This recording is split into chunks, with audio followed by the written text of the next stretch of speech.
ఈరోజు చక్కని వర్తమానాన్ని బైబిల్లో నుంచి మనం నేర్చుకుందాం.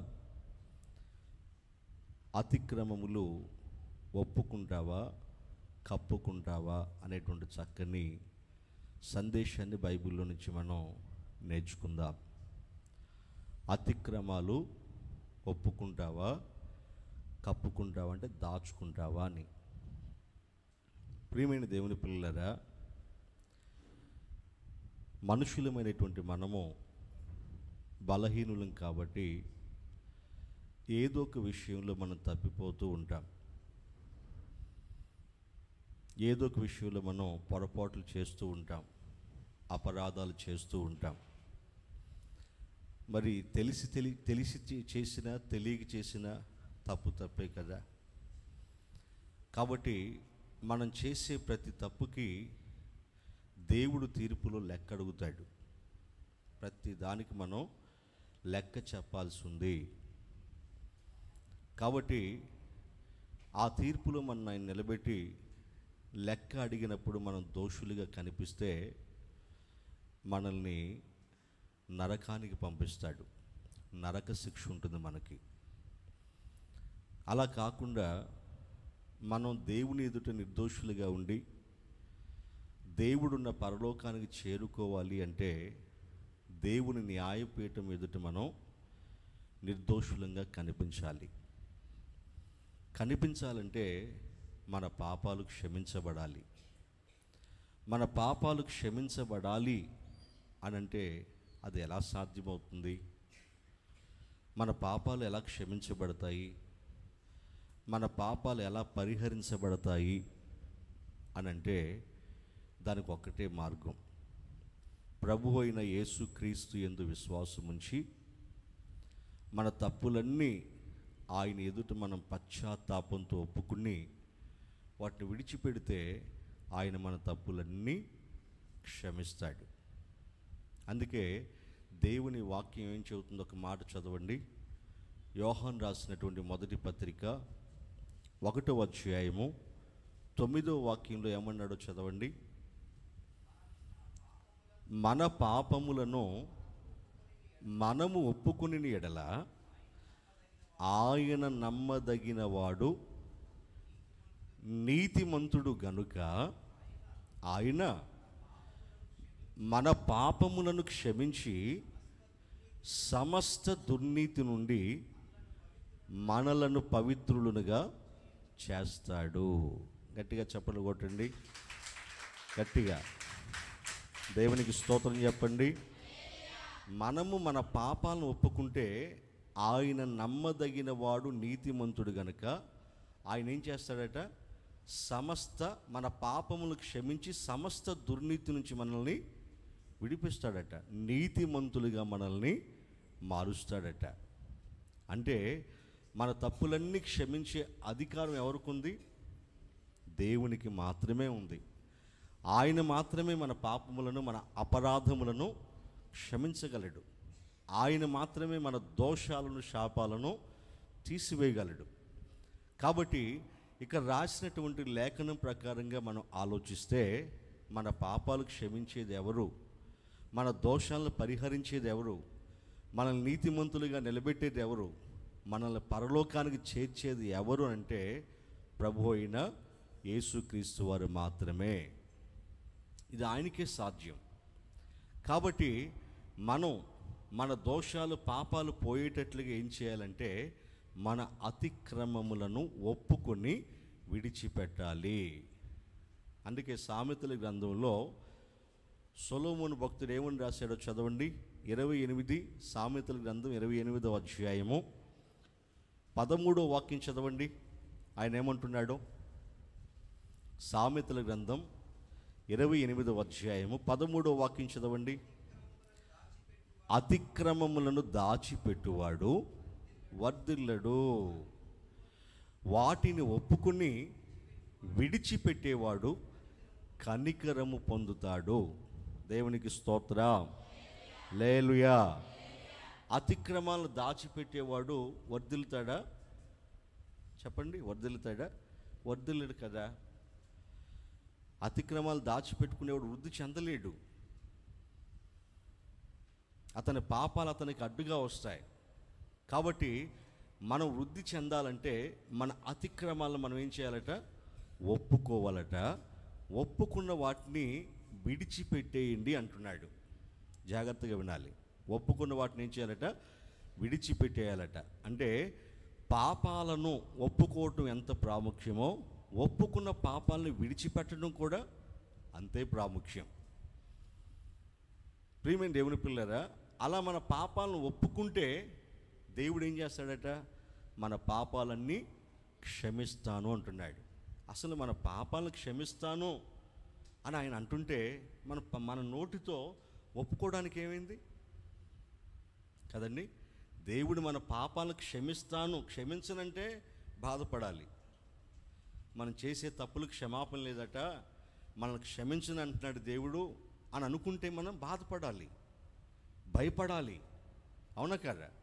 ఆయన ఏమంటున్నాడు? మీ పాపాలను ఒప్పుకున్న ఎదుట నేను మీ పాపములు, మీ అతిక్రమాలని క్షమిస్తాను అంటున్నాడు. ఆయన క్షమిస్తాను అన్నప్పటికీ కూడా మనుషులు వారి అతిక్రమాలను ఒప్పుకుంటున్నారా? నేనేం తప్పు చేశానండి? నేనేం తప్పు చేశాను? నేను ఎవరికే ద్రోహం చేయలేదయ్యా. అబ్బా, ఎవరికి ఏ ద్రోహం చేయలేదు, నేను మేలే చేశాను, నాలో ఏ తప్పిదం లేదు. కొంతమంది అంటుంటారు, నేనే తప్పు చేయలేదు కదా నేనెందుకు ఉపవాసం ఉండాలి, నేనే తప్పు చేయలేదు కానీ నేనెందుకు బ్యాప్టిజం తీసుకోవాలంటారు. ఏ తప్పు చేయలేదా? నిజమైన దేవుణ్ణి ఎరగకుండటం కూడా తప్పే కదా. నీ సృష్టికర్త ఎవరో నువ్వు తెలుసుకోకపోవటం కూడా తప్పే కదా. ప్రియమైన దేవుని పిల్లరా, దేవుడు వెతికితే మనలో చాలా తప్పులు కనిపిస్తాయి. కాబట్టి దేవుడు క్షమిస్తాను, మీ తప్పులు నేను క్షమిస్తాను ఒప్పుకోండి అన్నప్పుడు మనకు బాధ ఏంటి? చక్కగా పశ్చాత్తాపంతో, దేవా నాలో ఈ అపరాధాలు ఉన్నాయి, నాలో ఈ తప్పులు ఉన్నాయి, నాలో ఈ అతిక్రమాలు ఉన్నాయి నాయన, ఇగో తెలుసో తెలియకో నేను కొన్ని తప్పులు చేశాను, ఇక మీదట ఆ తప్పులు నేను చేయనయ్యా అని ఆ అతిక్రమాలని పశ్చాత్తాపంతో ఆయన ఎదుట ఒప్పుకొని విడిచిపెట్టేయాలి. విడిచిపెట్టేటువంటి చేసిన తప్పులు మరలా చేయకూడదు. అదే విడిచిపెట్టడం అంటే. చేసిన తప్పులు మరలా చేయకూడదు. ఒక విషయంలో నువ్వు దేవునికి క్షమాపణ అడిగావు, ఒక తప్పు చేసి ఆ విషయంలో క్షమాపణ అడిగావు, దేవుడు నిన్ను క్షమించాడు. క్షమించిన తర్వాత మరలా అదే తప్పు చేయకూడదు. అదే అంటున్నాడు, అతిక్రమాలను ఒప్పుకొని విడిచిపెట్టేయండి, అప్పుడు మీరు కనికరించబడతారు అన్నాడు. అలా కాకుండా అతిక్రమాలను ఒప్పుకోకుండా కప్పుకొని మీ హృదయంలోనే వాటిని దాచుకుంటే వాటి వలన దేవుని శిక్ష అవిధేయులైన వారి మీదకి వస్తుంది.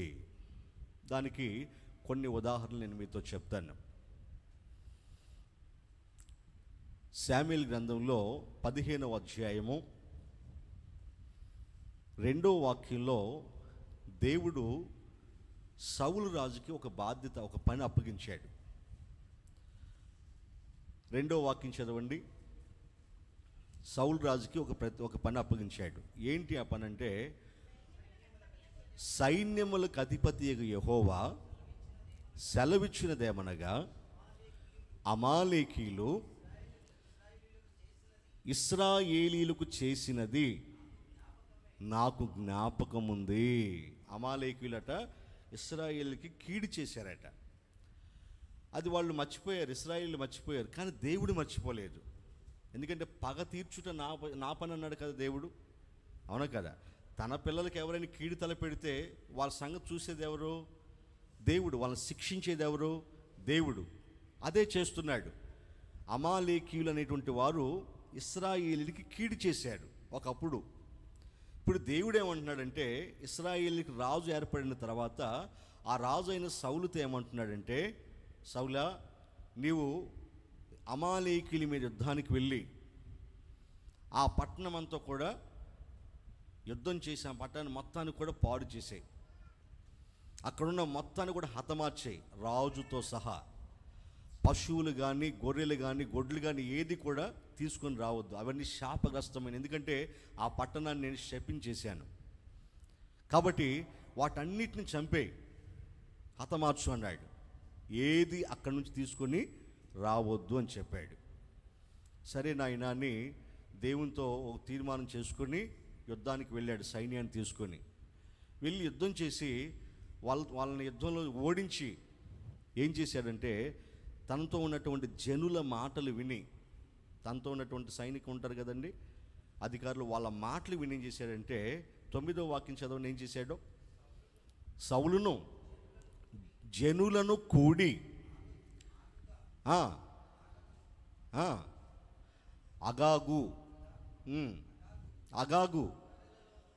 అగాగును గొర్రెలలోను ఎడ్లలోను, చూడండి, గొర్రెలలోను ఎడ్లలోను క్రొవ్విన గొర్రె పిల్లలను మొదలైన వాటిలో మంచి వాటిని నిర్మూలము చేయక కడగా ఉంచి, అంటే చేయొద్దు అన్న పని చేస్తున్నాడు సౌలు.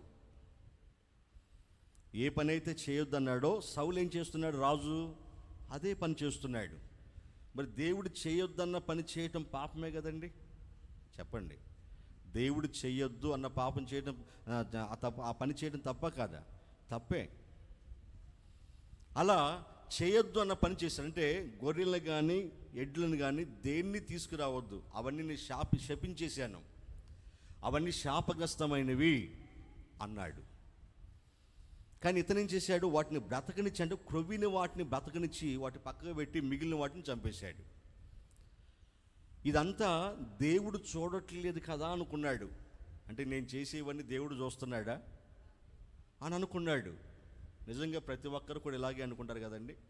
ఒక్కొక్కరు ఏమంటారు, నేను చేసే పని మూడో కంటికి కూడా, అబ్బా మూడో కంటికి తెలియదట. అంటే మనుషుల కళ్ళుని నువ్వు మభ్యపెట్టవచ్చు, మనుషుల్ని మభ్యపెట్టవచ్చు, మనుషుల కళ్ళు కప్పవచ్చు, దేవుని కంటిని ఎవరు కప్పలేరు. ఎందుకంటే రహస్యములో నువ్వు చేసే ప్రతి తప్పును కూడా ఆయన చూస్తాడు. ఆయనకి తెలియదంటూ, ఆయన చూడందంటూ, ఆయన కంటికి కనిపించిందంటూ ఏది లేదు. ఆయనకి అన్నీ కనిపిస్తాయి, అన్నీ చూస్తాడు. కాబట్టి ఎవరు ఆయన చూపుల వలయాల నుంచి తప్పించుకోలేరు. సౌలు కూడా అంతే అనుకున్నాడు, నేను చేసే ఈ పని దేవుడు చూస్తున్నాడా అని అనుకొని ఏం చేశాడు, తన జనులకి వాటిని అన్ని అప్పగించి వాటన్నిటిని తీసుకొచ్చి తన దేశంలో కట్టేసుకున్నాడు, తన పశువుల శాలలో కట్టేసుకున్నాడు. ఇదంతా చూసిన దేవుడు బహు బాధపడ్డాడు సౌలు గురించి. నేనేం చెప్పాను, తనేం చేశాడు అని, తన ఆజ్ఞను అతిక్రమించాడని, తన మాటను నిర్లక్ష్య పెట్టాడని దేవుడు బహు బాధపడి శామ్యూయేలు ప్రవక్తని అక్కడికి పంపించాడు. ఎవరి దగ్గరికి? సౌలు దగ్గరికి పంపించాడు. పంపిస్తే శామ్యూయేలు ఏమని మాట్లాడుతున్నాడు చదవండి. అక్కడ 19వ వచనం చదవండి, 15వ అధ్యాయం 19వ వచనం. నీవు ఎందుచేత యెహోవా మాట వినక దోపుడు మీద ఎగబడి, చూడండి శామ్యూయేలు ప్రవక్త అంటున్నాడు, ప్రవక్త దైవజనుడు అంటున్నాడు, నీవెందుచేత దేవుని మాట వినకుండా దోపుడి మీద ఎగబడ్డావు? ఆయన దృష్టికి నీవు కీడు చేశావు, అంటే తప్పు చేశావు. అందుకు సౌలు ఏమంటున్నాడు చూడండి, ఆ మాట అనవద్దు దైవజనుడా, ఆ మాట అనవద్దు, నేనే తప్పు చేయలేదు అంటున్నాడు. చేసిన తప్పు కనపడుతుంది కదండి, తప్పు చేశాడనే కదా దేవుడు దైవ సేవకుని పంపించి హెచ్చరిస్తున్నాడు. అలా హెచ్చరిస్తున్నప్పుడు ఏం చేయాలి? దేవుడు దైవజనుడిని పంపించి నువ్వు తప్పు చేశావు, దేవుని ఎదుట కీడు చేశావు అని హెచ్చరిస్తున్నాడు కదా. హెచ్చరిస్తున్నప్పుడు ఏం చేయాలి? తన తప్పు తాను ఒప్పుకొని పశ్చాత్తాపంతో తన తప్పు ఒప్పుకోవాలి కదండి. ఒప్పుకోవట్లేదు, తాను చేసిన తప్పుని కప్పుకుంటున్నాడు. అయ్యా నేనేం చేయలేదు బాబు, నిజంగా దేవుడు చెప్పినట్టే చేశానయ్యా అంటున్నాడు. మరి దేవుడు చెప్పినట్లే చేస్తే దేవుడు దైవ సేవకుని ఎందుకు పంపించాడు అక్కడికి? ఎందుకు హెచ్చరిస్తున్నాడు అతన్ని? నువ్వు తప్పు చేసావని ఎందుకు అంటున్నాడు? అంటే దేవుడు అబద్ధికుడా? అంటే సౌలు ఎవరిని అబద్ధికుని చేస్తున్నాడు? దేవుణ్ణి అబద్ధికునిగా చేస్తున్నాడు. చూసారా ప్రియమైన దేవుని పిల్లరా, సౌలు దేవుణ్ణి అబద్ధికునిగా చేస్తున్నాడు. దేవుడేమో నువ్వు తప్పు చేసావంటే అతనేమంటున్నాడు, నేను చేయలేదు బాబు అంటున్నాడు, నువ్వు చెప్పినట్టే చేశానంటున్నాడు. అంటే ఎవరు అబద్ధికులు ఇక్కడ? సౌలే దేవుణ్ణి అబద్ధికునిగా చేశాడు, అంతే కదండి. అంటే తన అతిక్రమాన్ని ఒప్పుకోకుండా కప్పుకుంటున్నాడు. అందుకు దేవుడు ఏం చేశాడో తెలుసండి, అప్పటికైనా తన తప్పును తాను ఒప్పుకుంటాడేమో అని దైవ సేవకుడైన శామ్యూయల్ని పంపించి అతని హెచ్చరిక చేసినప్పటికీ అతను తన తప్పును ఒప్పుకోకుండా కప్పుకొని ఏం చేస్తున్నాడు, బొంకుతున్నాడు, దేవుని ఎదుట బొంకుతున్నాడు. దేవుని కోపం వచ్చేసింది. వెంటనే దేవుడు ఒక నిర్ణయాన్ని తీసుకున్నాడు. 28వ వాక్యం చదవండి, ఏంటన్న నిర్ణయం?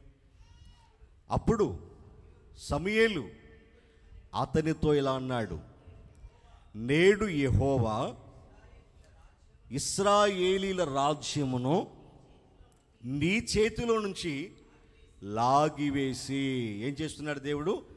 ఇశ్రాయేలీల రాజ్యాన్ని నీ చేతిలోంచి దేవుడు ఏం చేస్తున్నాడు? లాగేస్తున్నాడు. లాగేసి నీకంటే ఉత్తముడైన నీ పొరుగు వానికి దానిని అప్పగించి ఉన్నాడు. దేవునికి స్తోత్రం. హల్లెలూయా, హల్లెలూయా. దేవుడు తన అతిక్రమాన్ని, సౌలు తన అతిక్రమాన్ని ఒప్పుకోకుండా కప్పుకున్నందుకు దేవుడు ఏం చేస్తున్నాడు? అతన్ని శిక్షించాడు. ఎలా శిక్షించాడు? దేవుడే కదా సౌలుని ఇశ్రాయేలు మీద రాజుగా అభిషేకించాడు, అవునా? అభిషేకించిన దేవుడే ఇప్పుడు ఏమంటున్నాడు? ఇక నీవు ఇశ్రాయేలుని పరిపాలించేదానికి లేదు, నీ అధికారాన్ని నేను తీసేస్తున్నాను, నిన్ను రాజుగా ఉండటానికి నేను కొట్టేస్తున్నాను, నీ స్థానంలో వేరొకరిని, ఉత్తముడైన, నీకంటే ఉత్తముడైన వేరొకరిని స్థానంలో నేను కూర్చోబెడతాను అన్నాడు. ఆ వ్యక్తే దావీదు మహారాజు. గట్టిగా చెప్పకూడదా? గట్టిగా దేవునికి స్తోత్రం చెబుదా. హల్లెలూయా.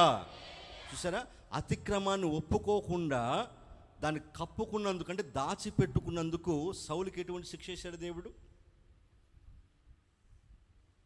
ప్రియమైన దేవుని పిల్లరా, అతిక్రమాలను ఒప్పుకోకుండా కప్పుకుంటే ఎటువంటి ప్రమాదం జరుగుతుందో ఒక్కసారి దీన్ని బట్టి ఆలోచించండి. అందుకే ప్రతి ఒక్కరు కూడా వారి అతిక్రమాలని, వారి అపరాధాలని, వారి దోషాలని ఎవరు ఎదుట ఒప్పుకోవాలి? దేవుని ఎదుట ఖచ్చితంగా ఒప్పుకొని తీరాల్సిందే. ఒకవేళ కప్పుకుంటే నేను చేసిన దోషం, నేను చేసిన అపరాధం ఎవరో తెలుసు అన్ని దోషాన్ని నీలోనే కప్పుకుంటే, నీ అతిక్రమాన్ని నీలోనే కప్పుకుంటే ఏదో ఒక రోజు తీర్పులోకైనా తీసుకొస్తాడు. ఒకవేళ మనుషులకు తెలియకుండా నీ అతిక్రమాలు దాచిపెట్టుకోవచ్చు, దేవునికి అన్నీ తెలుసు కదా.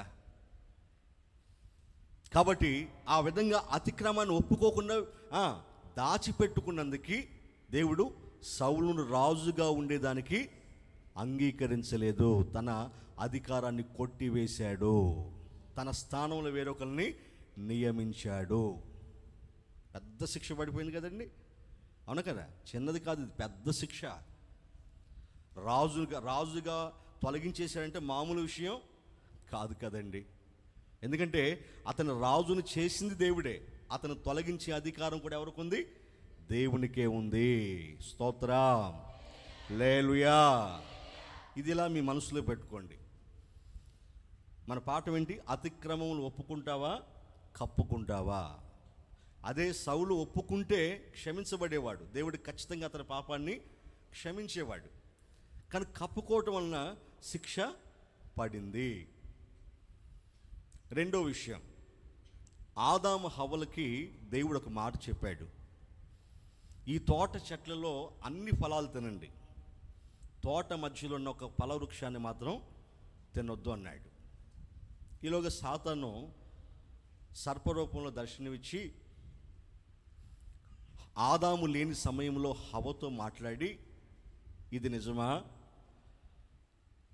దేవుడు ఈ తోట చెట్లలో ఏ పండుని తినొద్దు అన్నాడా? తింటే చచ్చిపోతారని చెప్పాడా అని ఆ విధంగా మాట్లాడుతుంటే హవ్వకు అనుమానం వచ్చింది. అరే, తోట చెట్లలో అన్ని ఫలాలు తినొచ్చని, ఒక ఫలాన్ని తినకూడదని దేవుడు మాకు మాత్రమే చెప్పాడు కదా, ఈ సర్పానికి ఎలా తెలిసింది అని అనుమానం వచ్చింది తనకి. వచ్చి తానేం చేసింది? తనతో మాట్లాడటం ప్రారంభించింది. అప్పుడు ఆ మంది, అవును, దేవుడు తోట చెట్లు అన్ని ఫలాలు తినమన్నాడు, కానీ ఒక ఫలం మాత్రం తినొద్దు అన్నాడు. అందుకే మేము వాటి జోలికి పోవట్లేదు అన్నారు అని చెప్పింది హవ్వ. అప్పుడు సాతాను అన్నాడు, ఆ పండు తింటే మీరు చావనే చావరు. ఇంకేం జరుగుతుందో తెలుసా? మీ కన్నులు తెరవబడతాయి, మీరు మంచి చెడులను తెలుసుకుంటారు, మీరు దేవదూతల్లాగా మారిపోతారు అన్నాడు. ఎప్పుడైతే ఈ మాటలు సాతాను హవ్వతో చెప్పాడో ఆ మాటలు నమ్మేసింది ఆమె. వెంటనే ఏం చేసింది? ఆ ఫలాల్లో కొన్ని తీసుకొని తినేసి ఆ తర్వాత తీసుకొచ్చి తన భర్త అయినటువంటి ఆదాముకు కూడా ఆ పండ్లు తినిపించింది. వాళ్ళిద్దరికి వాగ్వాదం జరిగింది. హవ్వ, ఎందుకు ఈ పండ్లు తిన్నావు? ఈ పండ్లు తింటే మనం చనిపోతామని దేవుడు చెప్పాడు కదా, ఎందుకు తిన్నావు ఇలా అని గద్దించాడు. అప్పుడు అవంది, మరి నేను చచ్చిపోలేదే, ఆల్రెడీ నేను తినేశాను, పండ్లు తినేశాను. దేవుడు చచ్చిపోతాడని చెప్పారు కదా, నేను చనిపోలేదే, నేను బ్రతికే ఉన్నాను కదా, నేనే మీకు సాక్ష్యం అండి, ఇంకెంతకంటే ఏం సాక్ష్యం కావాలి? కాబట్టి నేను బ్రతికే ఉన్నాను కదా, మీరు కూడా తినండి అని అతను కూడా తినిపించింది. ఆయన కూడా నిజమే కదా, ఈ పండ్లు తను బ్రతికే ఉన్నాడు కదా, నేను కూడా తింటే చనిపోనని తినేశాడు. తిన్న తర్వాత వాళ్ళ కళ్ళు తెరవబడ్డాయి, సిగ్గేంటో వాళ్ళకి తెలిసి వచ్చింది. ఆ తర్వాత వాళ్ళు దిగంబరులుగా ఉన్నామని గుర్తించారు, అంటే వస్త్రాలు లేకుండా ఉన్నామని గుర్తించారు. అప్పటి వరకు వాళ్ళకు వస్త్రాలు లేని సంగతి వాళ్ళకి తెలీదు.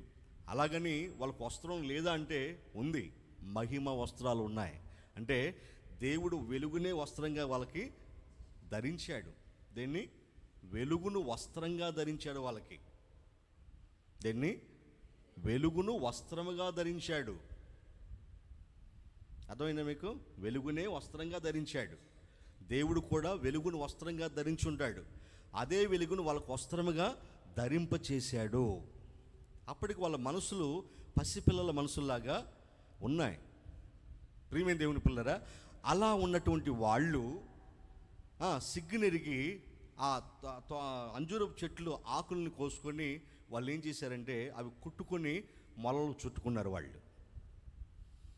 ఇదంతా దేవుడు చూస్తూనే ఉన్నాడు. తర్వాత సాయంకాలం వెళ్ళి దేవుడు వచ్చాడు, ఏదైనా తోటలోకి వచ్చి, ఆదాం ఎక్కడున్నావు నాయనా అన్నాడు. ఆయన స్వరం విని వీళ్ళిద్దరూ ఏం చేశారంటే చెట్ల చాటును దాక్కున్నారు. ఎందుకంటే వాళ్ళకి వస్త్రాలు లేవని తెలిసిపోయాయి. ఒక పక్కన సిగ్గుంది, ఒక పక్కన భయం ఉంది. ఎందుకంటే దేవుడు తినొద్దు అన్నాడు కదా, పండు తినేసాం. ఒక ప్రక్కన మేము దిగంబరులుగా ఉన్నాం, సిగ్గుపడిపోతున్నారు. వీళ్ళిద్దరూ దాక్కుని ఉన్నారు. అప్పుడు అంటున్నాడు ఆదాం, నీ స్వరమును విని మేము దాక్కుని ఉన్నాం. ఎందుకు దాక్కున్నాం? మేము దిగంబరులుగా ఉన్నాం. నువ్వు దిగంబరిగా ఉన్నావని నీకు తెలిపిన వాడు ఎవడు? నేను తినొద్దన్న పండ్లు తిన్నావా అని దేవుడు ప్రశ్నించాడు. అన్నప్పుడు అతను ఏమనాలి? అయ్యా, తప్పైపోయింది బాబు,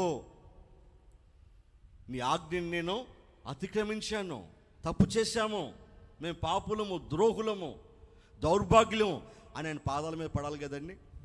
పడకుండా ఏమి లేకుండా ఏమంటున్నాడు తెలుసా? ఏమంటున్నాడు?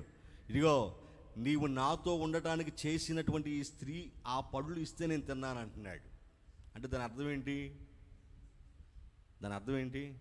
నువ్వు ఏమైనా కనుక చేసి ఉండకపోతే, ఈ స్త్రీని చేసి ఉండకపోతే, ఈ హవ్వను చేసి ఉండకపోతే ఆ మాటలు నీ పండు తినేవాడిని కాదు, నువ్వే చేసి ఇచ్చావు నాకు అన్నాడు.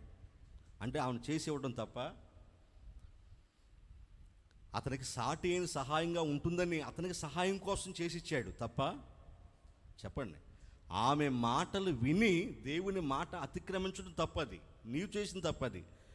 కానీ ఎవరిని నేరస్తుడిగా చూపిస్తున్నాడు?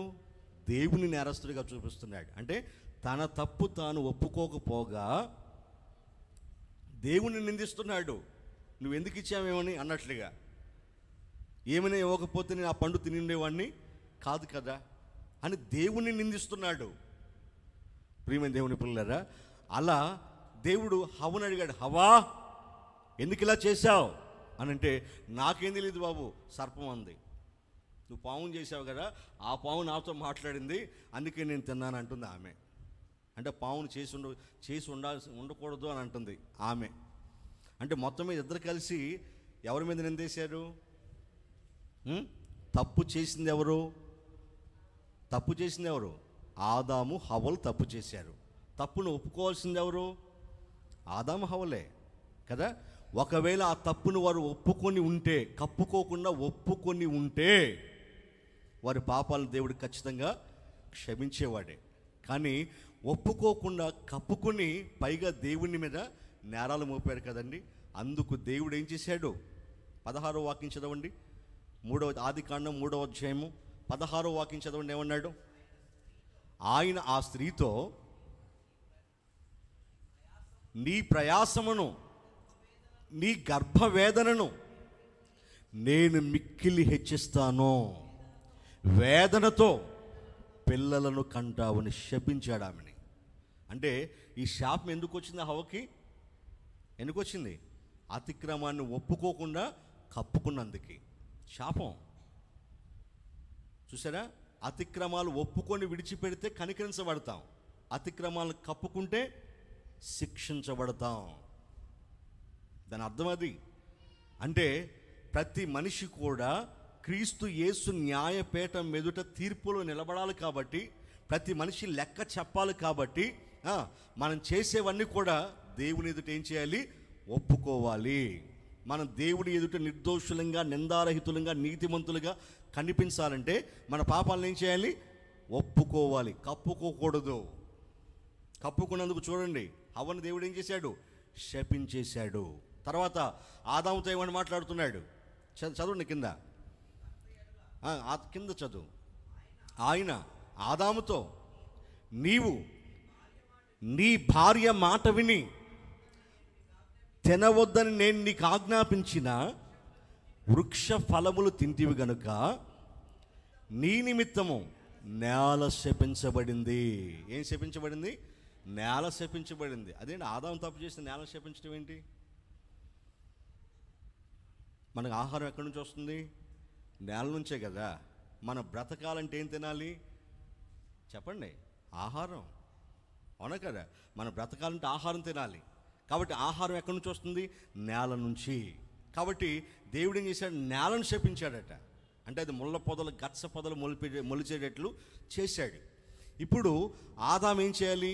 వాటన్నిటినీ సేద్యపరిచి, వాటన్నిటిని శుభ్రం చేసుకుని, చెమటోడ్చి, కష్టపడి పని చేయాల్సిన పరిస్థితి వచ్చింది. అంతేకాదు, నీవు మన్నే గనుక తిరిగి మన్నై పోతావు, నేల నుంచి నువ్వు తీయబడ్డావు కనుక నేలలో కలిసిపోతావు అన్నాడు. శపించాడా? అదే వారి యొక్క పాపాలని కప్పుకోకుండా ఒప్పుకొని ఉంటే పరిస్థితి ఒకలాగా ఉండేది. అవునా కదా? ఇప్పుడు మీ పిల్లలే తప్పు చేశారనుకోండి, కర్ర తీసుకున్నారు కొట్టేదానికి. ఎప్పుడైతే కర్ర తీసుకున్నారో అప్పుడు వెంటనే వాళ్ళు మన దగ్గరకు వచ్చి కాళ్ళ మీద పడో, లేదంటే మనం ఇట్లా వాటేసుకోనో, నా తప్పు అయిపోయింది, ఇంకెప్పుడు ఇలా చేయను అని అంటే మనం కొట్టే వాళ్ళం కూడా ఆగిపోతాం. అవునా కదా? అలా కాకుండా కర్ర తీసుకుంటే కర్ర చూసి నేనేం చేశాను, నువ్వు కొట్టడానికి వస్తున్నావు అంటే ఇంకా మనకి పెచ్చకోపం ఎక్కిద్ది. తప్పు చేసింది కాక మరలా ఎట్టేస్తావటరా అని చెప్పేసి ఆ కర్ర తీసుకుని మామూలు కొట్టడం మరలా చెత్తరేగిపోద్ది. అవునా కదా? అదే వాడు కర్ర చూసి, అమ్మో నేను శిక్షించడానికి వస్తుంది, నేను తప్పు చేశాను అని వెంటనే మనం కౌగిలించుకొని, నేను తప్పు చేశాను, ఇంకెప్పుడు అలా చేయను అని అంటే మన కోపం చల్లారిపోద్ది. కర్ర అక్కడ పడేస్తాం, ఇంకెప్పుడు అలా చేయకని వార్నింగ్ ఇచ్చి పంపించేస్తాం కదండి. ఒప్పుకుంటే ఒకలాగా ఉంటుంది, ఒప్పుకోకపోతే ఇంకొకలాగా ఉంటుంది. అవునా? ఇప్పుడు ఆదాము హవ్వలు తప్పును ఒప్పుకుంటే బాగుండేది. ఒప్పుకోకుండా ఏం చేశారు? రొమ్ములో వారి పాపాన్ని కప్పుకున్నారు, అంటే దాచిపెట్టుకున్నారు, హృదయంలో దాచిపెట్టుకున్నారు. దానివల్ల ఏం జరిగింది? శిక్ష, శాపం, శాపగ్రస్తులుగా మార్చబడ్డారు. ప్రియమైన దేవుని పిల్లలారా, శాపగ్రస్తులుగా. కాబట్టి ఇది కూడా ఇలాగే మీ మనసులో పెట్టుకోండి. అంటే మన అతిక్రమాలను ఒప్పుకుని విడిచిపెడితే మనం కనికరించబడతాం, వర్ధిల్లుతాం. ఒప్పుకోకుండా కప్పుకుంటే వర్ధిల్లము అనే దానికి ఉదాహరణలు చెప్తున్నాను. ఇప్పుడు 2 ఉదాహరణలు చెప్పాను. ఒకటి సౌలు రాజు గురించి చెప్పాను, రెండవది ఆదాము హవ్వల గురించి చెప్పాను. మూడవది ఇస్కరియోతు యోధా. ఇస్కరియోతు యోధా యేసు ప్రభు వారికి శిష్యులకి తెలియకుండా ఏం చేశాడు? యేసు ప్రభు వారిని అమ్మకానికి పెట్టాడు కదండి. ఆయన అమ్మేసి వెండి నాణాలు తీసుకున్నాడు. ఆయన నేను మీకు పట్టిస్తాను అని వెండి నాణాలు 30 వెండి నాణాలు తీసుకున్నాడు. తీసుకొని మళ్ళీ ఏమీ ఎరగనట్టే వచ్చి శిష్యులు సమూహంలో చేరాడు. అంటే యేసు ప్రభుని వెంబడిస్తున్నాడు. మరి శిష్యులకు తెలియకపోవచ్చు, శిష్యులకి ఆ విషయం తెలియదు. కానీ యేసు ప్రభుకి ఆ విషయం తెలుసు. తెలిసి ఆయన ఏం చేశాడు? ఇలాగే వాళ్ళందరూ మేడగది మీద భోజనానికి కూర్చున్నప్పుడు వాళ్ళందరూ భోజనం చేస్తుంటే యేసు ప్రభు వారు అన్నారు, మీలో నన్ను ఒకడు అప్పగించాలనుకుంటున్నాడు అన్నాడు.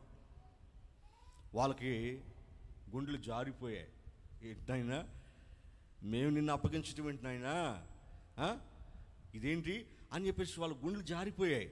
నేనా ప్రభువా, నేనా అని వాళ్ళందరూ కన్నీళ్ళు విడుస్తూ భయపడిపోతున్నారు. నేను కూడా అంటే అనకపోతే బాగోదని చెప్పేసి ఇస్కరియోతు యోధా కూడా నేనా బోధకుడా అంటున్నాడు. చూశారండి? చివరికి ప్రభు అన్నాడు, ఇటువంటి వాడు పుట్టే కంటే పుట్టకుండా ఉండిన యెడల ఆడికి ఎంతో మేలు అన్నాడు. చివరికి ఆయన చేతులు కడుక్కోవడానికి వెళ్తే అక్కడికి వచ్చి పక్కనే ఉండి అంటాడు, బోధకుడా ఆ వ్యక్తి నేనేనా అంటాడు. నీవన్నట్టే అన్నాడు. నీవే అన్నాడు. అన్నప్పుడు వాడికి బలిబెలగొద్దండి, అవునా? వాడు తప్పును ఒప్పుకోవాలి కదా, పశ్చాత్తాపడాలి. అమ్మో నేను చేసిన తప్పు ఆయనకి తెలిసిపోయింది అని వెంటనే ఆయన పాదాల మీద పడిపోయి ఉంటే ఎంత బాగుండేదండి, అవునా? అయ్యా నేను తప్పు చేశాను బాబు, డబ్బు కకృతి పడి నేను తప్పు చేశాను అని వెంటనే ఆయన పాదాల మీద పడిపోయి ఉంటే దేవుడు క్షమించేవాడు. కానీ ఆయన అలా చేయలేదు. నేనా బోధకుడా అని అక్కడి నుంచి పక్కకి వెళ్ళిపోయాడు. తన తప్పును ఒప్పుకోలేదు, కప్పుకున్నాడు. చివరికి అన్నట్టుగానే ఆ వెండి నాణాలు తీసుకున్నాడు, ప్రభుని వాళ్ళకి అప్పగించాడు. చివరికి అతను తీసుకున్న వెండి నాణాలతో అతనేమో సుఖపడ్డా, బాగుపడ్డా, మేడల మిద్దెలను కట్టాడా? చెప్పండి. దేవుడు ఏం చేశాడు? మరణ శిక్ష విధించాడు అతనికి. ఏ శిక్ష? మరణ శిక్ష. తనకు తానే ఉరి పెట్టుకుని చనిపోయాడు. ఆమేన్, హల్లెలూయా. చూసారా? అతిక్రమాలని ఒప్పుకొని విడిచిపెట్టమంటున్నాడు. మనం ఏం చేస్తున్నాం? కప్పుకుంటున్నాం. కప్పుకోవటం వల్ల శిక్ష వస్తుంది, శాపం మనల్ని వెంటాడుతుంది. అందుకే ఆ శాపాలు, దేవుని శిక్షలు మన మీదకి రాకుండా ఉండాలి అంటే ఏం చేయాలి? అతిక్రమాలను ఒప్పుకొని విడిచిపెట్టేయాలి. మనం ఎన్నో తప్పులు చేశాం కదండి. దేవుని ఎరగక మునుపు తప్పులు చేసిన వారమే మనం. దేవుని ఎరిగిన తర్వాత కూడా తెలిసి కొన్ని చేశాం, తెలియక కొన్ని చేశాం. పరిస్థితులు అనుకూలించి కొన్ని చేశాం, అనుకూలించక కొన్ని చేసే. ఏదో ఒక బలహీనత మనలో ఉంటుంది, ఏదో ఒక బలహీనత. నోటితో మనం చేసే తప్పులు ఉంటాయి, కళ్ళతో మనం చేసే తప్పులు ఉంటాయి, ఆలోచనలతో మనం చేసే కదండి. చెడుగా ఆలోచించడం కూడా పాపమే కదండి. చెప్పండి, చెడుగా ఆలోచించడం కూడా తప్పే కదండి, పాపం అది. మన ప్రవర్తనలో ఎన్నో తప్పులు చేసి ఉంటాం. ఈ తప్పులన్నీ ఎప్పటికప్పుడు మనం దేవుని సన్నిధిలో ఏం చేయాలి? పశ్చాత్తాపంతో ఒప్పుకొని వాటిని విడిచిపెట్టేయాలి. దేవునికి స్తోత్రం, హల్లెలూయా. ఏం చేయాలి? ఒప్పుకొని వాటన్నిటినీ విడిచిపెట్టేయాలి.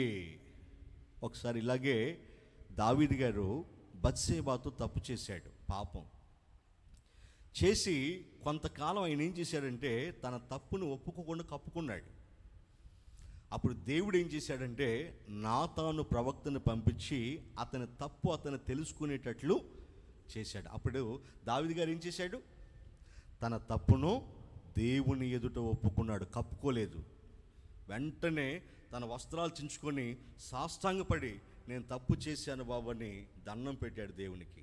నేను తప్పు చేశాను, నన్ను క్షమించు, నా దోషాన్ని మన్నించని దేవుని ఎదుట సాష్టాంగపడ్డాడు. తన తప్పును తాను ఒప్పుకున్నాడు. అలా ఒప్పుకున్నందుకు దేవుడు అతను ఏం చేశాడు? చంపకుండా, మరణ శిక్ష వేయకుండా అతని తప్పుని క్షమించాడా లేదా? అందుకే దావీదు గారు ఏమంటాడు? చదవండి 31వ కీర్తన 5వ వాక్యంలో. 32వ కీర్తన 5వ వాక్యం. 32వ కీర్తన 5వ వాక్యం. నా దోషమును కప్పుకొనక నీ ఎదుట నా పాపమును ఒప్పుకుంటిని. ఏం చేస్తున్నాడట దావీదు గారు? నా దోషమును కప్పుకోలేదట, అంటే దాచిపెట్టుకోలేదు. నా దోషమును దాచిపెట్టుకోకుండా, కప్పుకోకుండా నీ ఎదుట నేను ఒప్పుకున్నాను. యెహోవా సన్నిధిని నా అతిక్రమములు ఒప్పుకొందుననుకుంటుని. నీవు నా పాప దోషమును పరిహరించి ఉన్నావు. గట్టిగా చప్పట్లు కొట్టండి, గట్టిగా దేవునికి స్తోత్రం చెప్పండి. హల్లెలూయా, హల్లెలూయా. చూసారా ప్రియమైన దేవుని పిల్లరా, దావీదు గారు తాను చేసిన తప్పును ఒప్పుకున్నాడా? చెప్పండి, ఒప్పుకున్నాడా లేదా? ఒప్పుకున్నాడు. తన దోషాన్ని కప్పుకోకుండా నా దోషాన్ని నేను దేవుని ఎదుట ఒప్పుకుంటే ఆయన నా దోషాన్ని పరిహరించాడు, నా తప్పును క్షమించాడు అంటున్నాడు. లేకపోతే దావీదు గారు కూడా దేవుడు మరణశిక్ష వేసేవాడే. కాబట్టి నా ప్రియ సహోదరి సహోదరులారా, మనం తెలిసి కొన్ని తప్పులు చేస్తాం, తెలియక కొన్ని తప్పులు చేస్తాం.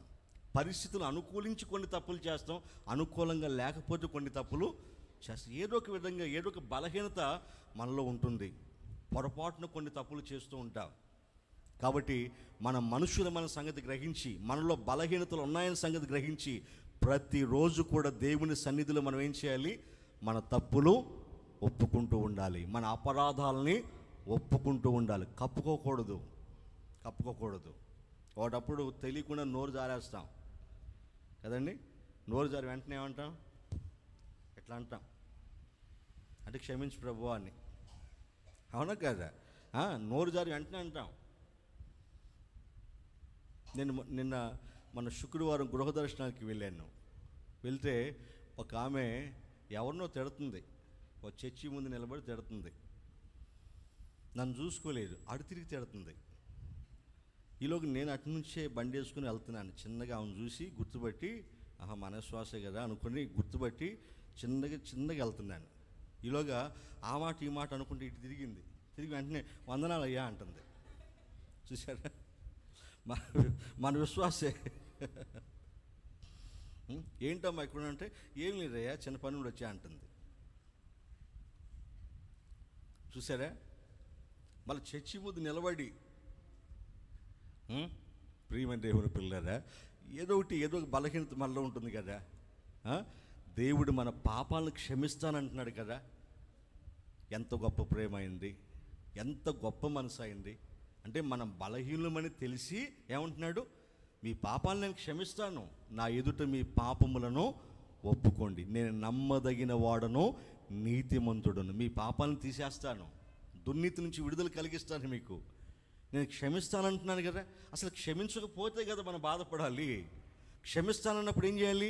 మన తప్పుడు మనం ఒప్పుకొని వాటిని విడిచిపెట్టేయాలి. పశ్చాత్తాపంతో, అయ్యా నా అపరాధాలు క్షమించు, నా తప్పులన్నీ క్షమించు, ఇంకెప్పుడు నేనే తప్పు చేయను బాబు అని ఆ తప్పులన్నీ, ఏ తప్పులైతే నేను ఒప్పుకున్నావో దేవుని సన్నిధిలో, ఆ ఒప్పుకున్నవన్నీ కూడా ఏం చేయాలి? విడిచిపెట్టేయాలి. చెప్పాను కదా, తప్పులు ఒప్పుకోవటం ఎంత ప్రాముఖ్యమో విడిచిపెట్టడం కూడా అంతే ప్రాముఖ్యం. కాబట్టి ఆ ఒప్పుకోవాలి, ప్లస్ ఏం చేయాలి? వాటిని విడిచిపెట్టేయాలి. ఒప్పుకొని విడిచిపెట్టకుండా మళ్ళీ అదే పాపాన్ని కంటిన్యూ చేస్తున్నాం అనుకోండి, శిక్ష పడుతుంది. ఏం పడుతుంది? శిక్ష. అవ్వాదాములకు శిక్ష పడిందా? పాపాలు ఒప్పుకోకుండా కప్పుకున్నందుకు శిక్ష పడిందా? సౌలు పాపాన్ని ఒప్పుకోకుండా కప్పుకున్నందుకు శిక్ష పడిందా? చెప్పండి. ఇస్కరియోతు యోధాగా పాపాన్ని ఒప్పుకోకుండా కప్పుకున్నందుకు శిక్ష పడిందా? కాబట్టి మీ పాపాలు, మీ దోషాలు, మీ అపరాధాలు కూడా ఏమైనా ఉంటే దేవుని ఎదుట పశ్చాత్తాపంతో ఒప్పుకొని విడిచిపెట్టేయండి. అప్పుడు కనికరించబడతారు. ఆ తర్వాత మీరు చేసే పనులన్నింటినీ మీరు వర్ధిల్లుతారు. ఇట్టి కృపను దేవుడు మీ అందరికీ అనుగ్రహించునుగాక. ఆమేన్.